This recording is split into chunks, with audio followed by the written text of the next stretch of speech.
I'm 34. I manage risk analytics for a logistics firm. It's not flashy, no rooftop bars, no startup buzzwords, just spreadsheets, projections, and a paycheck that clears on time every time. I rent a 2-bedroom condo in a quiet part of the city. I cook most of my meals. I lift 3 times a week. I don't post motivational quotes. I don't chase attention. I build stability. My ex, Chloe, is 29. Brand strategist. Big energy, bigger personality. She thrives in rooms where everyone is watching.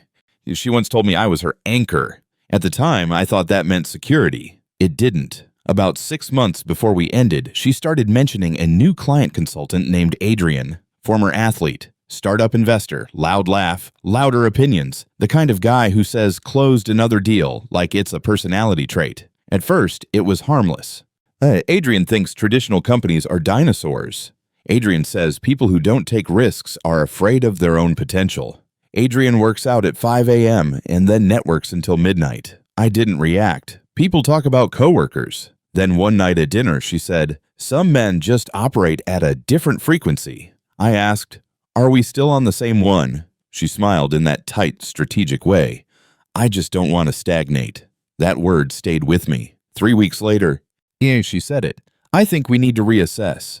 No argument, no explosion, just a boardroom tone in a living room conversation. I asked, "Reassess what?" "Our trajectory." I remember thinking we were dating, not launching a product. She said she felt like she was evolving faster than the relationship, that she needed intensity, fire, expansion. I asked if there was someone else. She paused half a second too long.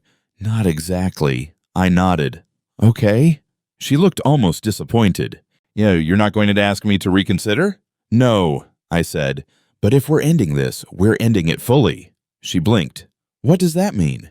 No half breakups, no emotional check-ins, no, "let's see what happens." You don't get to explore and keep me in reserve. She laughed. "You're being dramatic." "I'm being clear." She suggested a break. I told her breaks are auditions for someone new while keeping the old lead on standby. That's when she got quiet. "Fine," she said. Maybe we should just end it." "Okay." I removed her from everything that night. Number blocked. Photos archived, shared cloud folder deleted, gym membership transferred to just me. No speech, no scene. She watched me do it. The first week was silent. Too silent. A mutual friend, Marcus, texted me asking if Chloe and I were done, for real. "Yes," I replied. He sent back, "Wow." Apparently she had been very visible. New outfits, new restaurants, stories about growth and alignment. And Adrian appearing in frames more and more often. I didn't check. 2 weeks later, I got a notification. "Chloe viewed your LinkedIn profile." I ignored it. Then a private Instagram account with no posts requested to follow me. Blocked. Then my birthday came. I turned 35 on a Thursday. Took the day off. Morning run. Steak dinner alone. Early night. At 8:12 p.m., an unknown number texted, "Happy birthday, I hope you're doing amazing." No name. I didn't respond. 10 minutes later, "I really hope there's no bad blood." Blocked. The next morning, Marcus called. "You hear from Chloe?" "Yeah." Blocked it. He went quiet. Interesting. Apparently, she had told Adrian that I texted her first, that I was struggling, that I wasn't handling it well. She'd posted a story of a chocolate cake, my favorite kind. Adrian assumed it was for him. It wasn't. She had told him I responded to her birthday message with something emotional, that I needed closure. And I had sent nothing. The lie unraveled quickly. Someone asked me casually at lunch if I was okay after reaching out to Chloe. "I didn't," I said. She texted. I blocked it. Simple. No drama. Truth spreads fast when it's calm. That afternoon I got an email. Subject line, "We don't have to make this ugly." It was long, strategic, carefully worded. She said my blocking her was extreme, that mature people stay cordial. That Adrian now thought she was still attached because I couldn't let go. I read that twice. I replied once.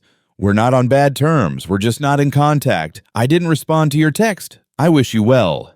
That's it. No commentary. 2 days later, Marcus called again. Adrian had asked why she was still contacting an ex if she had evolved past him.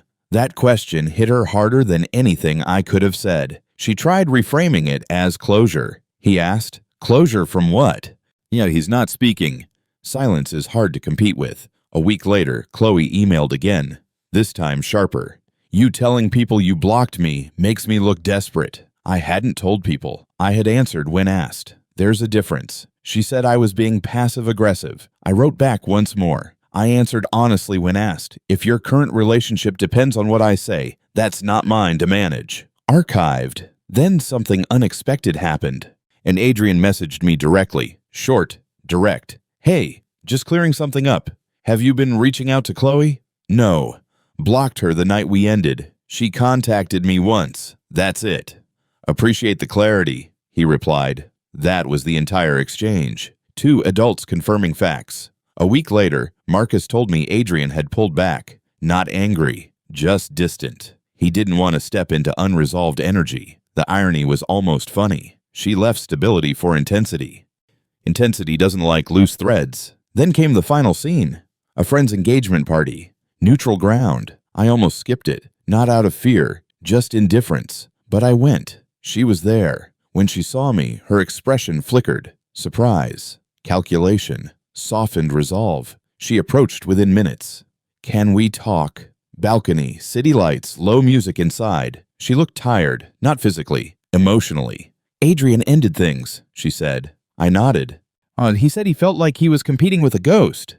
I stayed quiet. She searched my face. Are you really okay? Yes. That's it? That's it. She exhaled. I thought ending it would push you. Push me where? To be bigger, more driven, more intense. I smiled slightly. You don't threaten someone with absence to inspire growth. That's leverage, not love. She swallowed. I thought you'd fight. I did. For us? For my peace. There it was. She looked at me like she was seeing me clearly for the first time.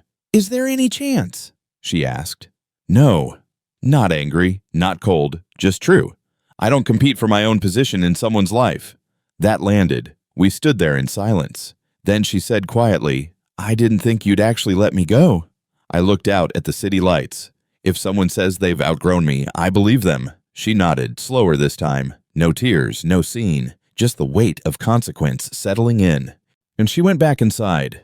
I stayed a minute longer, not victorious, not bitter, just steady. Sometimes the loudest statement you can make is the one where you don't argue at all. And sometimes the real upgrade isn't another person. It's the standard you refuse to lower.